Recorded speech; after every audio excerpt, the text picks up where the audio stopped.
तो आईपीएल 2025 में इस साल थोड़ा मामला उल्टा पुल्टा चल रहा है, जहां पर Kolkata night Riders, Chennai super Kings और मुंबई इंडियंस जैसी बड़ी बड़ी टीमों को मोमेंटम पकड़ने में दिक्कत आ रही है। वहीं इस साल रॉयल चैलेंजर्स बेंगलुरु ने एक तगड़े स्टेटमेंट के साथ अपने आईपीएल 2025 की इनिंग को शुरू किया है। सबसे पहले उन्होंने defending champions Kolkata night Riders को उनके घर में घुसकर पीटा। उसके बाद पहले आईपीएल यानी 2008 के बाद चेन्नई सुपर किंग्स को भी उनके घर में जाकर के हराया। और अब गुजरात टाइटंस, जिन्होंने साल 2023 में आरसीबी के आईपीएल के सफर को खत्म किया था, युवा शुभमन गिल उस टीम के इंचार्ज हैं। उनके सामने, प्रिंस गिल के सामने किंग विराट कोहली की सेना एक बार फिर से पूरी तरीके से तैयार है और इस साल पहली बार अपने घर में उतरने वाली है रॉयल चैलेंजर्स बेंगलुरु एवं चिन्नास्वामी स्टेडियम में। जीटी वर्सेस आरसीबी का यह क्लासिक मैच आपको शाम को 7:30 बजे से देखने को मिलेगा।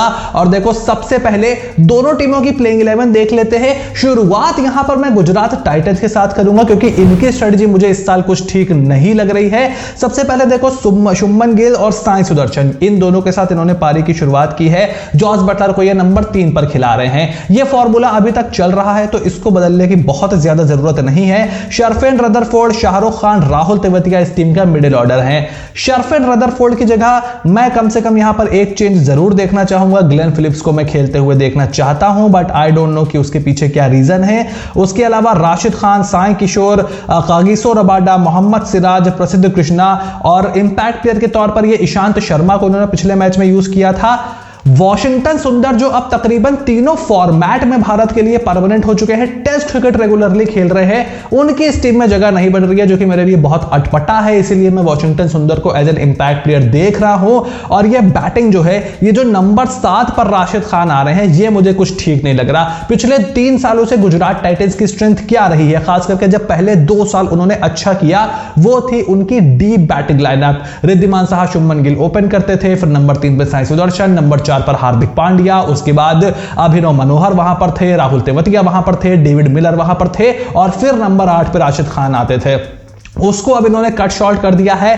मुझे बिल्कुल समझ नहीं आ रहा उसके पीछे का रीजन क्या है। अगर आप महिपाल लोमरो और वॉशिंगटन सुंदर, इन प्लेयर्स का इस्तेमाल मिडिल ऑर्डर में करते हो तो आप ही के लिए यहां पर बेटर रहने वाला है। सो इस चीज को मैं गुजरात टाइटंस को चेंज करते हुए देखना चाहूंगा। साथ ही में आपको एक एक्स्ट्रा ऑफ स्पिन बॉलिंग का ऑप्शन भी मिलता है, बट उससे होगा यह कि एक फास्ट बॉलर आपका कम हो जाएगा। अब क्या आप आर साई किशोर की जगह वॉशिंगटन सुंदर को डाल सकते हो और 4 फास्ट बॉलर के साथ कंटिन्यू कर सकते हो, लेकिन फिर आपका एक लेफ्ट आर्म कम हो जाएगा। सामने वाली टीम में काफी ज्यादा राइट हैंडर हैं, तो देखना पड़ेगा कि किस तरीके से गुजरात टाइटंस मैनेज करती है इस चीज को। बट राइट नाउ, क्योंकि उनके पास कोई बहुत ही world class fast bowling allrounder नहीं है, ऐसे में बैटिंग लाइनअप से उनको कॉम्प्रोमाइज करना पड़ रहा है और यहीं पर ऑक्शन में उनसे चूक हुई थी, जिसकी बात हमने उनके स्क्वाड रिव्यू में की थी। उसके बाद अगर रॉयल चैलेंजर्स बेंगलुरु की प्लेइंग 11 देखें तो इस साल पूरी तरीके से यह टीम घोड़े पर सवार है। विराट कोहली, फिल सॉल्ट की धुआंधार ओपनिंग जोड़ी है, देवदत्त पडिक्कल एट नंबर 3 जो कि लेफ्ट हैंडर का काम कर रहे हैं, followed by captain Rajat Patidar, Liam Livingstone, Jitesh Sharma, Tim David, Krunal Pandya, जिनकी बल्लेबाजी की अभी तक बहुत ज्यादा नीड पड़ी नहीं है आरसीबी को अगर आप देखो तो। उसके अलावा भुवनेश्वर कुमार पिछले मैच में वापस आ चुके हैं, जॉश हेजलवुड आ चुके हैं, मतलब वो तो पहले मैच में भी थे, यश दयाल वहां पर मौजूद हैं, Surya Sharma as an impact player वहां पर मौजूद हैं। तो आरसीबी की ये जो टीम है, ये बहुत ही तगड़ी मुझे यहां पर दिखाई दे रही है। और देखो, इनके पास भी भुवनेश्वर कुमार, जॉश हेजलवुड, यश दयाल के रूप में आपको 3 फास्ट बॉलर दिख रहे हैं। उसके अलावा सूर्य शर्मा, कृणाल पांड्या और लियम लिविंगस्टन के रूप में आपको 3 स्पिनर दिख रहे हैं। अब चिन्नास्वामी की कंडीशंस कितनी असिस्ट करती है, क्या वहां पर रसिक सलाम का एक केस बन सकता है सूर्य शर्मा की जगह, या फिर आप बैटिंग थोड़ी सी कट शॉर्ट करके किसी को खिला सकते हो। क्या टिम डेविड की जगह रोमारियो शेफर्ड की जगह बन सकती है कि आपको एक एक्स्ट्रा फास्ट बॉलिंग का ऑप्शन भी मिले। I mean that is something RCB could look at. उसके अलावा बैटिंग मुझे पूरी तरीके से यहां पे सॉर्टेड दिख रही है। कृणाल पांड्या की चिन्नास्वामी के मैदान पर बहुत जरूरत आरसीबी को होने वाली है। सो उनकी एक्यूरेसी, उनकी पिन पॉइंट स्पिन बॉलिंग की बहुत ज्यादा यहां पर आरसीबी को जरूरत होगी to control the flow of the runs, because he is a T20 specialist, he is a very good containing bowler और वो उन्होंने पहले मैच में भी दिखाया था कोलकाता नाइट राइडर्स के सामने जब तेजी से रन बन रहे थे। सो आरसीबी भी मुझे सॉर्टेड लग रही है।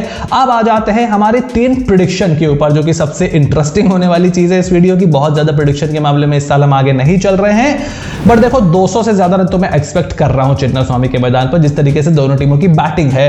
उसके बाद विराट कोहली मेरे हिसाब से सबसे ज्यादा रन बनाने के दावेदार हैं इस मैच में, मतलब इंडिविजुअल स्कोर के मामले में, क्योंकि देखो प्रसिद्ध कृष्णा, कागिसो रबाडा, मोहम्मद सिराज, ये कोई गन T20 बॉलर नहीं है। ऊपर से अगर ये विराट कोहली को आउट नहीं कर पाए, 3 ओवर वो खेल गए, then he can really cash big on it. और क्योंकि सिर्फ एक थ्रेट है अब राशिद के नाम पे, वो नूर वाला फैक्टर नहीं है, राशिद प्लस नूर, तो उनको मैनूवर करके भी खेला जा सकता है।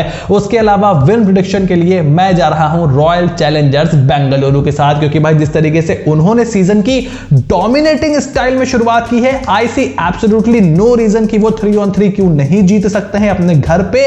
और जिस तरीके से उनका टॉप ऑर्डर चल रहा है, मैं तो बहुत ज्यादा इंप्रेस हो रहा हूं आरसीबी की इस साल बल्लेबाजी से। और थोड़ा चढ़कर खेले, 3 में 3 अगर वो जीतते हैं तो बहुत ही तगड़ा प्लेऑफ की तरफ वो कदम बढ़ाएंगे। मतलब समझ लो आईपीएल के पहले 10 दिन में ही आरसीबी का जो प्लेऑफ है वो मैं तो मान करके चलूंगा कि 30-40% तो डील डन हो गई 3 में 3 जीतने के बाद। उसके बाद आपको 5 मैच और जीतने हैं, जिसके लिए आपके पास 11 मैचेस पड़े रहेंगे। So everything is going well for royal Challengers Bengaluru. अगर आप पॉइंट्स टेबल देखोगे तो भी आपको यह चीज पूरी तरीके से यहां पर क्लियर हो जाएगी। सो लेट्स सी कि किस तरीके से आरसीबी इस मैच में परफॉर्म करती है। आपका क्या ओपिनियन है मुझे कमेंट बॉक्स में लिख करके जरूर बताओ। चैनल को सब्सक्राइब करो, नोटिफिकेशन की घंटी बजाना बिल्कुल भी ना भूलना, ताकि ऐसी कोई भी वीडियो तुमसे बिल्कुल भी मिस ना हो। Stay tuned and I will see you soon in the next video.